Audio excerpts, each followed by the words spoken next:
The first bilateral visit by an Indian Prime Minister to Norway, one of the world's major oil and gas exporters. And we have images and visuals coming in of the Prime Minister's visit. The Prime Minister has already met with the Indian diaspora. There was a warm welcome that was accorded to Prime Minister Narendra Modi. This is the first prime ministerial visit in over 4 decades to Norway. There are bilaterals that will be taking place. Prime Minister Narendra Modi is going to participate in the 3rd India-Nordic summit. The visit will also include the Nordic India summit, bringing together leaders of 5 Nordic countries of Norway, Sweden, Finland, Iceland and Denmark. The summit had to be cancelled last year after Pahalgam terrorist attack and the 4-day India-Pakistan conflict. In addition, discussions will take place on the conflict that is being witnessed in Ukraine, Iran and Gaza. They are expected to come up in both bilateral and multilateral discussions as well. So this is the first visit by an Indian Prime Minister in over 4 decades to Norway. We just told you about the issues that will be the prime focus when the bilaterals happen. The Prime Minister will also be taking part in the India-Nordic summit that will see participation from Norway, Denmark, Finland, Iceland and Sweden. Leaders of these countries will come together to discuss closer cooperation with India. And of course, the Prime Minister is expected to hold bilateral talks with Norway's leadership during this visit. The Norwegian Prime Minister earlier welcomed Prime Minister Narendra Modi at the airport.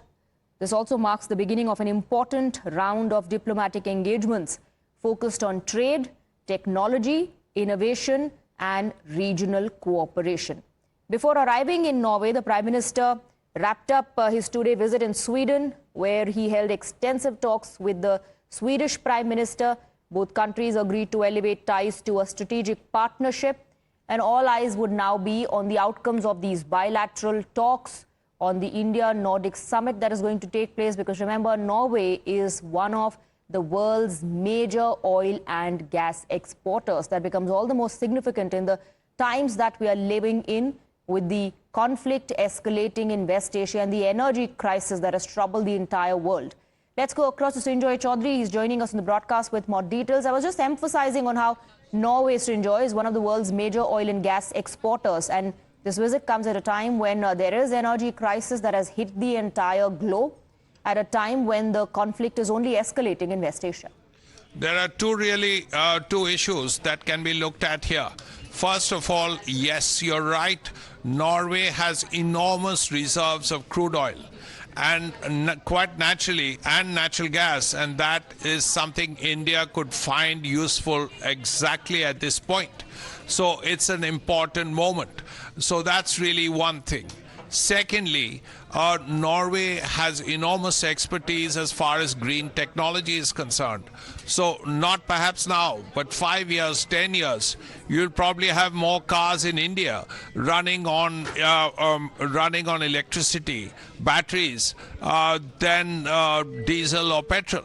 And there, because Norway currently has more cars running on batteries and electricity, Norway can be useful as well.